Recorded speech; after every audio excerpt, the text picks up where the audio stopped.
ਧਰਮਾਂ ਦੇ ਨਾਂ 'ਤੇ ਸਿਆਸਤ ਕਰਨ ਵਾਲਿਆਂ ਲਈ ਇਹ ਤਸਵੀਰ ਸ਼ਾਇਦ ਮੂੰਹ ਤੇ ਕਰਾਰੀ ਚਪੇੜ ਹੋਵੇ। ਦ ਖਬਰਸਾਰ ਚੈਨਲ ਦੇਖ ਰਹੇ ਸਾਰੇ ਹੀ ਦਰਸ਼ਕਾਂ ਦਾ ਸਵਾਗਤ ਹੈ। ਮੈਂ ਹਾਂ ਤੁਹਾਡੇ ਨਾਲ ਠਾਕੁਰ ਅਮਨਦੀਪ ਸਿੰਘ।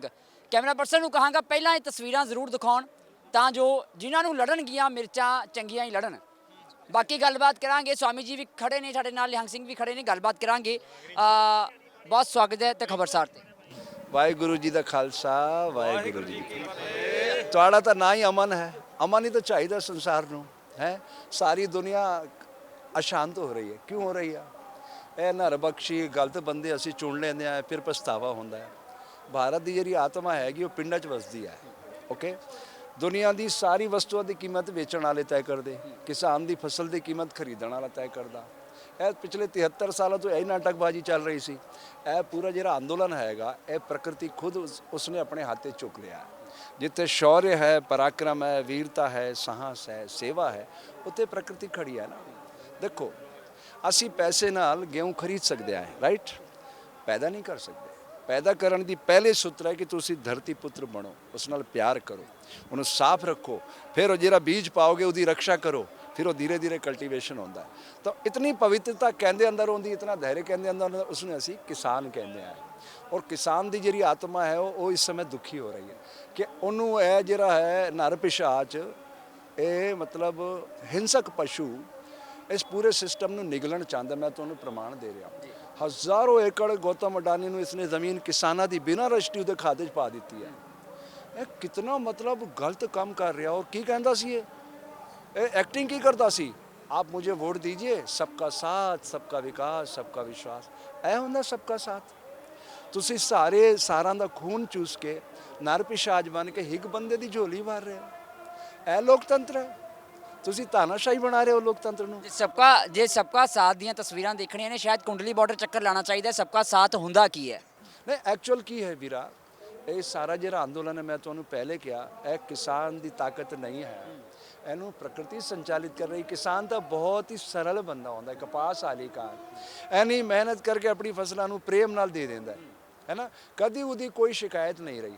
ਉਹ ਇਹ ਸ਼ਿਕਾਇਤ ਇਹ ਕਰਦਾ ਕਿ ਭਾਈ ਮੈਨੂੰ ਘੱਟੋ ਘੱਟ ਘਾਟਾ ਨਾ ਹੋਵੇ, ਮੇਰਾ ਘਰ ਚੱਲ ਜਾਵੇ, 2 ਟਾਈਮ ਅਸੀਂ ਰੋਟੀ ਖਾ ਲਈਏ। ਇਹ ਹੱਕ ਵੀ ਅਸੀਂ ਨਹੀਂ ਦੇਣਾ ਚਾਹੁੰਦੇ, ਤਾਂ ਫਿਰ ਅਸੀਂ ਆਪਣੇ ਆਪ ਨੂੰ ਲੀਡਰ ਕਹਿੰਦੇ ਹਾਂ। ਲੇਕਿਨ ਸਵਾਮੀ ਜੀ, ਜਿਹੜੇ ਇਸ ਮੋਰਚੇ ਨੂੰ ਇੱਕ ਧਾਰਮਿਕ ਰੰਗਤ ਦੇਣ ਦੀ ਕੋਸ਼ਿਸ਼ ਹੋ ਰਹੀ ਹੈ, ਜਾਂ ਕੈਪਟਨ ਸਾਹਿਬ ਵੀ ਇੱਥੇ ਆਏ, ਉਹ ਕਹਿੰਦੇ ਨੇ ਵੀ ਨੈਸ਼ਨਲ ਸਿਕਿਉਰਿਟੀ ਨੂੰ ਖਤਰਾ ਹੈ। ਤੁਹਾਨੂੰ ਲੱਗਦਾ ਨਹੀਂ ਹੈ ਨੈਸ਼ਨਲ ਸਿਕਿਉਰਿਟੀ ਨੂੰ ਖਤਰਾ ਕੀਤਾ ਹੈ? ਮੇਰੇ ਖਿਆਲ 'ਚ ਹਿੰਦੂ ਭਰਾ, ਮੁਸਲਮਾਨ ਭਰਾ, ਸਿੱਖ ਭਰਾ ਤੇ ਕ੍ਰਿਸਚਨ ਭਰਾ ਸਾਰੇ ਇੱਥੇ ਮੌਜੂਦ ਨੇ। ਫਿਰ ਖਤਰਾ ਕਿਸ ਤੋਂ ਹੈ? ਅਮਨ ਜੀ, ਇਹ ਮੇਰੀ ਪ੍ਰਾਰਥਨਾ ਹੈ। ਦੇਖੋ, ਇਹ ਨੈਰੇਟਿਵ ਗੋਦੀ ਮੀਡੀਆ ਚਲਾਉਂਦਾ ਸੀ, ਤੁਸੀਂ ਸੋਸ਼ਲ ਮੀਡੀਆ ਨਾ ਚਲਾਓ। ਇਹ ਜਿਹੜੇ ਹਨ ਮੰਦਿਰ, ਮਸਜਿਦ, ਗਿਰਜਾ, ਗੁਰਦੁਆਰੇ ਮਾਨਵ ਸੱਭਿਅਤਾ ਦੇ ਵਿਕਾਸ ਹੈ। ਤੁਸੀਂ ਇਹ ਲੜਾਣ ਕਰਕੇ ਨਹੀਂ ਸੀ। ਇਹ ਇਹਨਾਂ ਮੈਨੇਜਰਾਂ ਨੇ ਵੋਟਾਂ ਦਾ ਧਰੁਵੀਕਰਨ ਕਰਕੇ ਇਹਨਾਂ ਨੂੰ ਆਪਸ ਵਿੱਚ ਲੜਾਇਆ, ਵੰਡਿਆ। ਇਹਦੀ ਹੁਣ ਜ਼ਰੂਰਤ ਨਹੀਂ ਹੈ ਵੀਰਾ। ਹੁਣ ਦੁਨੀਆ ਡਰੋਨ ਤੇ ਉੱਡ ਰਹੀ ਹੈ। ਬੈਲਗਾੜੀ ਦਾ ਬੈਰਿੰਗ ਦਾ ਜ਼ਮਾਨਾ ਗਿਆ। 5 ਤੱਤਵ ਹਜ਼ਾਰਾਂ ਸਾਲ ਪਹਿਲੇ ਆਏ ਸੀ ਜਿਹੜੇ ਅੱਜ ਨੇ, ਇਹ ਹਜ਼ਾਰਾਂ ਸਾਲ ਬਾਅਦ ਵੀ ਇਹੀ ਰਹਿਣੇ ਨੇ। ਲੇਕਿਨ ਮਾਈਂਡ ਜਿਹੜਾ ਹੈ ਅਪਡੇਟ ਹੁੰਦਾ ਜਾ ਰਿਹਾ ਹੈ। ਦੇਖੋ, ਜਾਪਾਨ ਦੇ ਅੰਦਰ 64 ਨੂੰ ਬੁਲਟ ਟ੍ਰੇਨ ਆਈ, 56 ਸਾਲਾਂ 'ਚ ਕੋਈ ਐਕਸੀਡੈਂਟ ਹੋਇਆ? ਨੋ ਡੀਲੇ, ਨੋ ਐਕਸੀਡੈਂਟ। ਨੀਦਰਲੈਂਡ ਜੇਲਾਂ ਖਤਮ ਹੋ ਗਈਆਂ।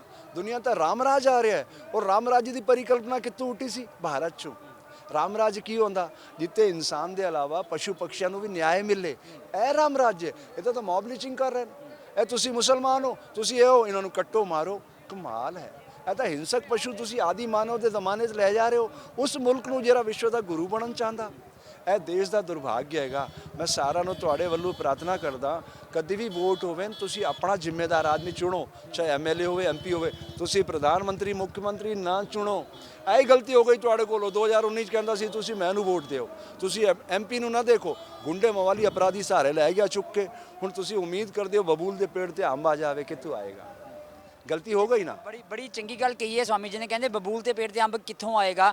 ਜਦੋਂ ਅਸੀਂ ਚੁਣੇ ਹੀ ਅਜਿਹੇ ਬੰਦੇ ਨੇ ਤਾਂ ਸਾਨੂੰ ਨਿਆਂ ਕਿੱਥੋਂ ਮਿਲੇਗਾ? ਸਿੰਘ ਸਾਹਿਬ ਵੀ ਨਾਲ ਖੜੇ ਨੇ, ਪੁੱਛਾਂਗੇ। ਸਿੰਘ ਸਾਹਿਬ, ਜਿਵੇਂ ਮੈਂ ਕਿਹਾ ਵੀ ਕੈਪਟਨ ਸਾਹਿਬ ਆਏ, ਉਹਨਾਂ ਦੀ ਗੱਲ ਕਹਿਣੀ ਬਣਦੀ ਸੀ ਕਿਉਂਕਿ ਇੰਨੇ ਸ਼ਾਂਤਮਈ ਤਰੀਕੇ ਦੇ ਨਾਲ ਜੋ ਇੱਥੇ ਸੰਘਰਸ਼ ਚੱਲਦਾ ਪਿਆ ਹੈ, ਮਿਸਾਲ ਬਣਿਆ ਹੈ ਤੇ ਰਾਤਾਂ ਦੀ ਨੀਂਦ ਉਡਾਈ ਹੈ ਕੇਂਦਰ ਸਰਕਾਰ ਦੀ ਸ਼ਾਂਤਮਈ ਮੋਰਚੇ ਨੇ। ਦੇਖੋ ਜੀ, ਇਹ ਗੱਲ ਕੈਪਟਨ ਸਾਹਿਬ ਨੂੰ ਨਹੀਂ ਸੀ ਕਹਿਣੀ ਬਣਦੀ, ਕਿਉਂਕਿ ਅੱਜ ਜਦੋਂ ਤੁਸੀਂ ਇਹ ਵੋਟਾਂ ਲੈਣੀਆਂ ਹੁੰਦੀਆਂ, ਜਦੋਂ ਤੁਹਾਨੂੰ ਵੋਟਾਂ ਦਾ ਸ਼ੌਂਕ ਹੁੰਦਾ, ਉਹ ਤਾਂ ਤੁਸੀਂ ਇਹ ਪਰਥਨ ਠਾਉਂਦੇ ਹੀ ਨਹੀਂ ਵੀ ਹਿੰਦੂ ਦੀ ਵੋਟ ਅਸੀਂ ਨਹੀਂ ਲੈਣੀ ਆ, ਮੁਸਲਮਾਨ ਦੀ। ਤੁਹਾਡੇ ਤੇ ਇੱਕ ਹੀ ਕਮੀ ਹੈ ਕਿ ਤੁਸੀਂ ਸਾਨੂੰ ਪਾੜਦੇ ਰਹੇ ਹੋ, ਪਾੜ ਕੀਤਾ ਤੇ ਤੁਸੀਂ ਰਾਜ ਕਰਦੇ ਰਹੇ ਹੋ।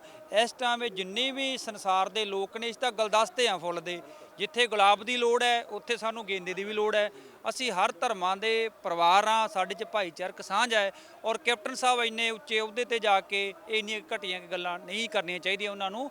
ਔਰ ਉਹਨਾਂ ਨੂੰ ਇਹ ਸੋਚਣਾ ਚਾਹੀਦਾ ਕਿ ਜਦੋਂ ਇਹ ਆਵਾਮ ਤੁਹਾਨੂੰ ਮੰਤਰੀ ਬਣਾ ਸਕਦੀ ਹੈ, ਤੁਹਾਨੂੰ ਉੱਚੇ ਅਹੁਦੇ ਦਿਵਾ ਸਕਦੀ ਹੈ, ਤੇ ਥੱਲੇ ਵੀ ਛੇਤੀ ਲਾਹ ਲੈਂਦੀ ਹੁੰਦੀ ਹੈ। ਇਹਨਾਂ ਦੇ ਸਿਰ ਤੇ ਨੀਂਹ ਹੈ ਤੁਹਾਡੀ, ਤੁਸੀਂ ਆਪਣੀ ਨੀਂਹ ਨੂੰ ਮਾੜਾ ਨਾ ਕਹੋ। ਇਹਨਾਂ ਨੇ ਤੁਹਾਨੂੰ ਉੱਪਰ ਅਹੁਦੇ ਦਿੱਤੇ ਨੇ, ਤੁਹਾਨੂੰ ਉੱਪਰ ਲੈ ਕੇ ਗਏ ਨੇ।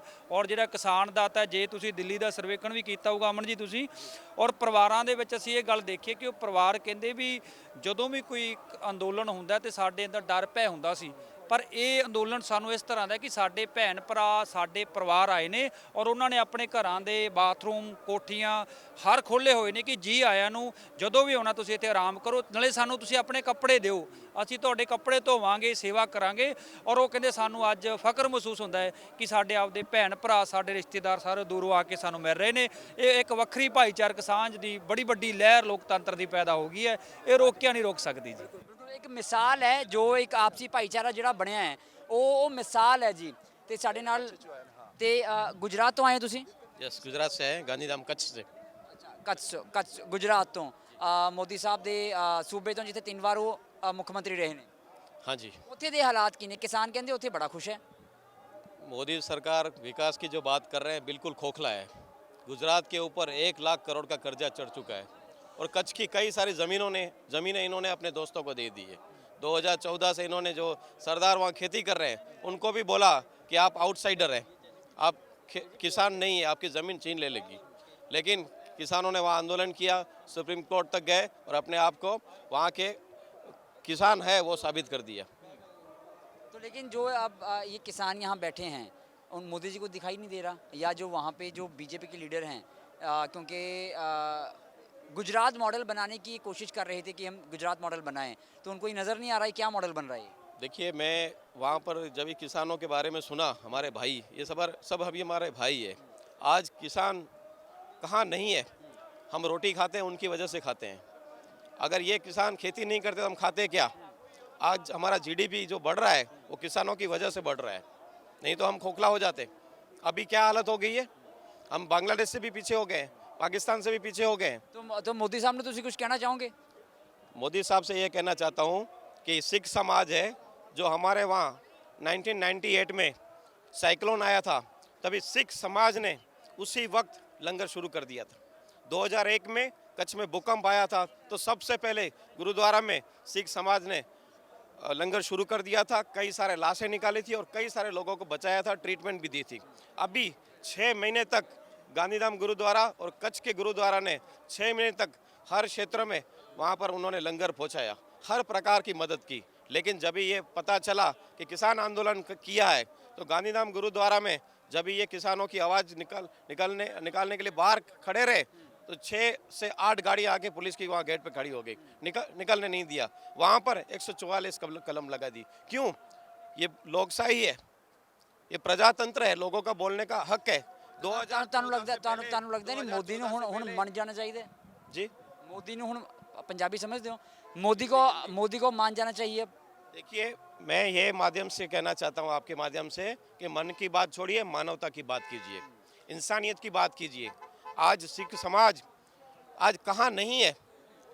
आज आप उनको बोलते हैं आप आतंकवादी हैं, आप उनको बोलते हैं खालिस्तानी है। आज ये बॉर्डर की रक्षा कर रहे हैं ना, तो सिख समाज जो बटालियन है वो रक्षा कर रही है।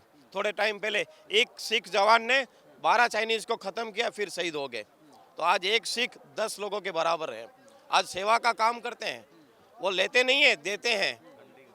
आज ठंडी हो, गर्मी हो, कुछ भी हो, सिख समाज हमेशा आ गया है। किसान आ गया है। किसान जो हमारा है, हमारा धरती पुत्र है। ये मेहनत करके, खून पसीना एक करके अनाज पकाता है, तभी हम लोग खाते हैं और विदेश वहाँ लेके जाते हैं। तभी मैं इस माध्यम से कहना चाहता हूँ, मोदी साहब, इनकी आवाज़ सुनिए। आप नई किसानों की आवाज़ सुन रहे हैं, नई युवाओं की आवाज़ सुन रहे हैं, नई बेरोजगारों की आवाज़ सुन रहे हैं, किसी की भी आवाज़ नहीं सुन रहा है। इतना अक्कड़ अच्छा नहीं है।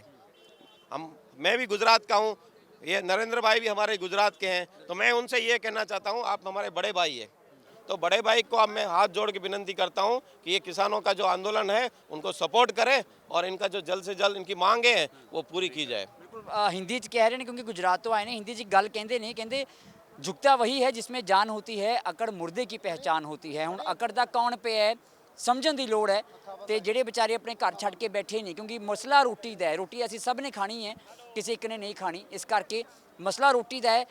ਆਪਣੀ ਹਉਮੈ ਨੂੰ ਛੱਡ ਕੇ ਜਲਦੀ ਮੇਰੇ ਖਿਆਲ ਦੇ ਵਿੱਚ ਜੋ ਕਾਨੂੰਨ ਨੇ ਉਹ ਰੱਦ ਕਰਨੇ ਚਾਹੀਦੇ ਨੇ ਤਾਂ ਜੋ ਸਾਰੇ ਪਰਿਵਾਰ ਖੁਸ਼ੀ-ਖੁਸ਼ੀ ਆਪਦੇ ਘਰ ਜਾ ਸਕਣ।